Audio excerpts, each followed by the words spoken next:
298 days. That's how long it took for Jayson Tatum to make a return from a harsh injury in a right Achilles rupture. Now, for most people, they would have been told just let the season go out, basically make a return next season. But for JT and the Celtics, if we remember appropriately, at the beginning of the season, there was always mentions that Jayson Tatum was expected to make a comeback during the season. And we all knew it was always going to be dependent on how the Celtics were performing, as Kyrie Irving is someone else who suffered an injury and ironically plays for the Dallas Mavericks, who are the team that JT made his return against.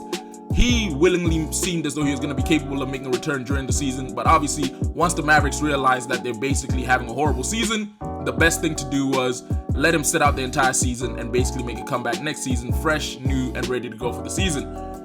Now, with JT having made his return back to the Boston Celtics and the Celtics currently sitting at second in the Eastern Conference with a record of 42-21 and fourth overall amongst all teams in all conferences, you'd have suspected that the return of an MVP caliber player would automatically push a team like that, who already has an MVP in Jaylen Brown, into first place when it comes to nominations for who we believe is going to win the NBA title this year. However, under my opinion, I do not believe the Celtics should be the favorites to win the title, just because from watching them play and seeing everything that went down, I do not believe this team is suited enough to really take it the whole way there. But again, I barely know much. So let's get into the gist of it. Let's get into the breakdown of what we saw in Jayson Tatum's return, and then let's discuss why we think the Celtics won't win the title this year. I'm sorry to say it. So first off, JT did struggle shooting from the floor, generally going 0 for 7, I believe, to start the game. But fortunately, with a minute 44 left to the half, he managed to get a putback dunk. And then on the exact following offensive possession, he did manage to knock down the corner 3. Now, when watching this game, I was not highly focused on the numbers he put up. I knew, as someone who's had a serious injury before, jumping wise, you're going to be a little bit more timid in regards of your first game back. You're not going to really be trying to do the absolute most, because in the back of your head, even though you've been cleared and you've had months of practice and training, you will always have that small little fear that, hey, I could easily do the same thing I did last time. I could just have a little jump and who knows what will happen. He needs to gain belief back in the tendon, in which case we should not expect to see him back into real scoring form and dunking form until about the 75 game mark. I'll give it about the 75 game mark when we should start to really see him get back into his bag.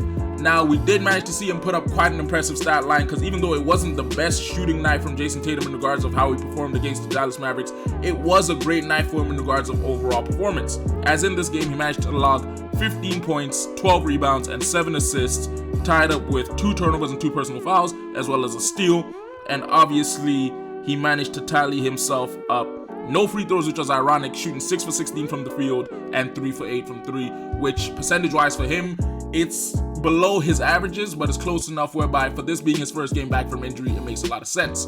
Now, the key thing to look at whilst watching this game was to always watch how JT moved around the court.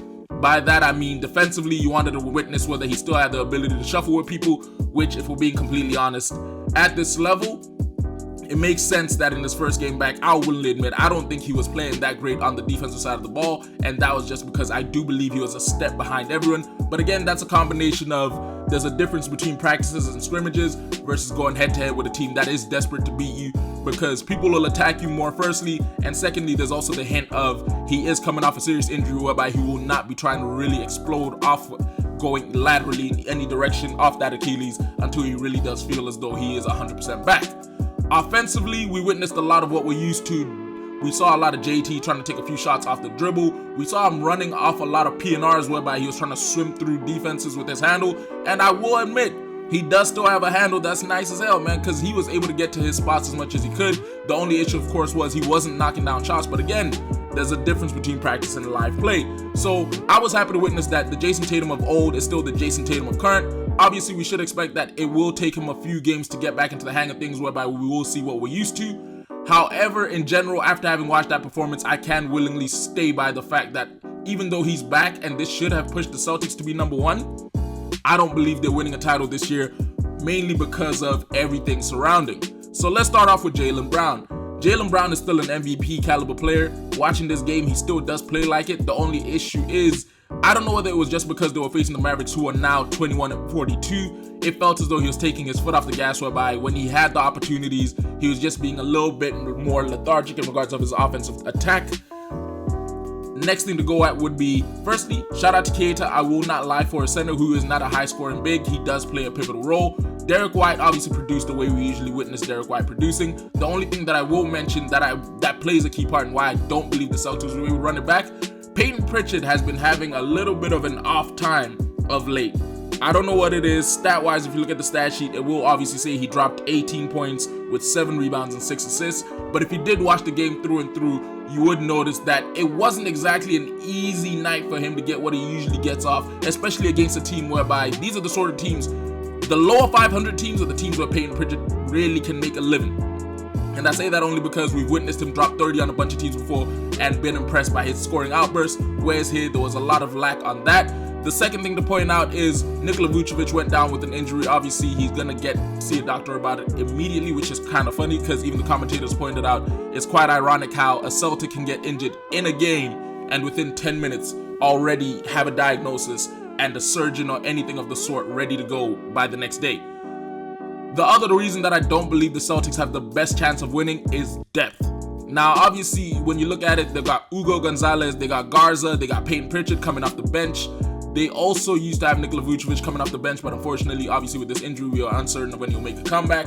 However, naming those guys alone, those guys aren't enough to really hold you up pound for pound when you compare yourselves to the other powerhouses within the Eastern Conference, let alone the West. And as we all know, depth is a pivotal thing when you're trying to make a run for a ring, because all it takes is one injury, knock on wood, I don't want anyone to get injured, but all it takes is one injury and every team can basically go from being the best in the conference to the worst. Knock on wood, if Wemby gets injured, the Spurs are out of it. In the case of the Celtics, if Jayson Tatum re-injures this, they're not winning it. If JB re-injures, they're not winning it. So again, they have a depth issue whereby coming off the bench, they do have a little bit of facilitation, but it's not to the point whereby you're going to really be able to keep up with any strong powerhouse benches because, again, you need depth. So overall, not to sound as though I'm rambling, Jayson Tatum's return, it was a beautiful thing to watch because, again, we got to see a player who's really good at a sport make a comeback and basically showcase that he is still one of the best in the league. It was also bad because, again, we got to see the Celtics for who they are, which is they're a team who it feels as though they've already reached the ceiling of where they could be with the roster they currently have. And that's not me saying players are bad. That's just me saying it's a thing of they need to consider development and how they switch up a system in a way. Obviously, Joe Mazzulla's coaching system does work. It has won this team a ring before. But I don't know if the coaching system alone, let alone everything else in the system, is enough to get them over the hump this year. I don't even believe the Celtics coming out of the East. I do believe the team coming out of the East, ironically, will be the top-seeded Detroit Pistons, as they're young, they're hungry, and they really want to get at it, and they seem to have a good enough coaching system whereby their superstar can have a really off night, and the team will still win.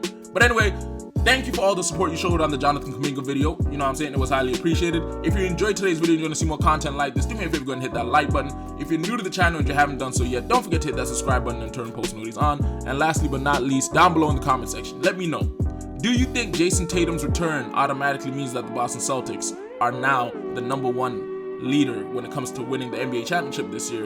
Anyway, it's been your boy Alvin Mike from L.T.A. I'll catch you in a bit. Deuces.